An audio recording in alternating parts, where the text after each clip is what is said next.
خدا کے مقدس کلام میں سے مکاشفہ کی کتاب اس کا 14واں باب جو کہ 20 آیت پر مشتمل ہے۔ برہ اور اس کے لوگ۔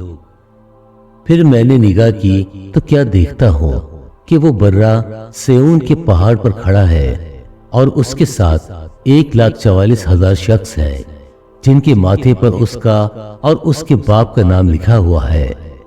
اور مجھے آسمان پر سے ایک ایسی آواز سنائی دی جو زور کے پانی اور بڑی گرج کی سی آواز تھی، اور جو آواز میں نے سنی وہ ایسی تھی جیسے بربط نواز بربط بجاتے ہوئے وہ تخت کے سامنے اور چاروں جانداروں اور بزرگوں کے آگے گویا ایک نیا گیت گا رہے تھے، اور ان 1,44,000 شخصوں کے سوا جو دنیا میں سے خرید لیے گئے تھے کوئی اس گیت کو نہ سیکھ سکا۔ یہ وہ ہیں جو عورتوں کے ساتھ آلودہ نہیں ہوئے بلکہ کنوارے ہیں۔ یہ وہ ہیں جو برہ کے پیچھے پیچھے چلتے ہیں جہاں کہیں وہ جاتا ہے۔ یہ خدا اور برہ کے لیے پہلے پھل ہونے کے واسطے آدمیوں میں سے خرید لیے گئے ہیں، اور ان کے منہ سے کبھی جھوٹ نہ نکلا تھا، وہ بے عیب ہیں۔ 3 فرشتے۔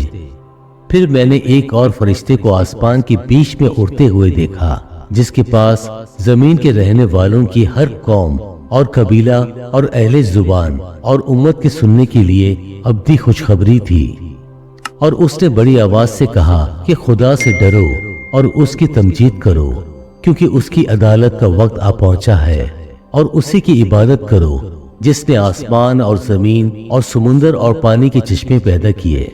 پھر اس کے بعد ایک اور دوسرا فرشتہ یہ کہتا ہوا آیا کہ گر پڑا، وہ بڑا شہر بابل گر پڑا جس نے اپنی حرام کاری کی غضبناک میں تمام قوموں کو پلائی۔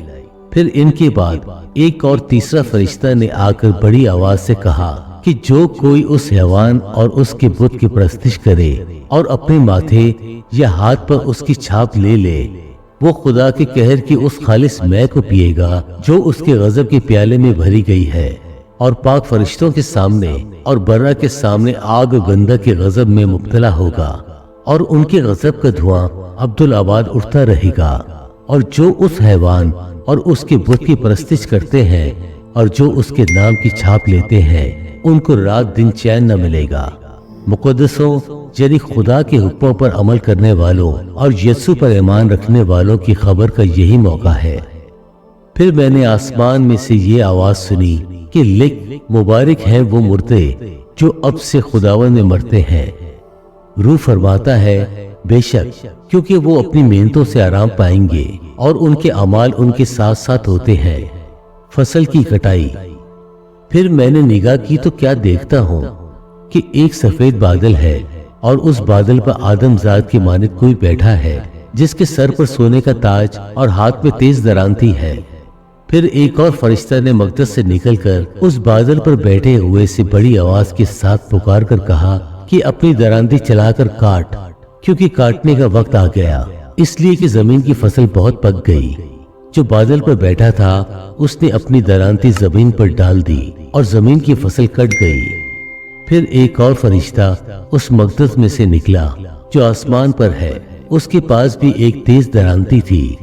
پھر ایک اور فرشتہ قربان گاہ سے نکلا جس کا آگ پر اختیار تھا، اس نے تیز درانتی والے سے بڑی آواز سے کہا کہ اپنی تیز درانتی چلا کر زمین کے انگور کے درخت کے گچھے کاٹ لے، کیونکہ ان کے انگور بالکل پک گئے ہیں۔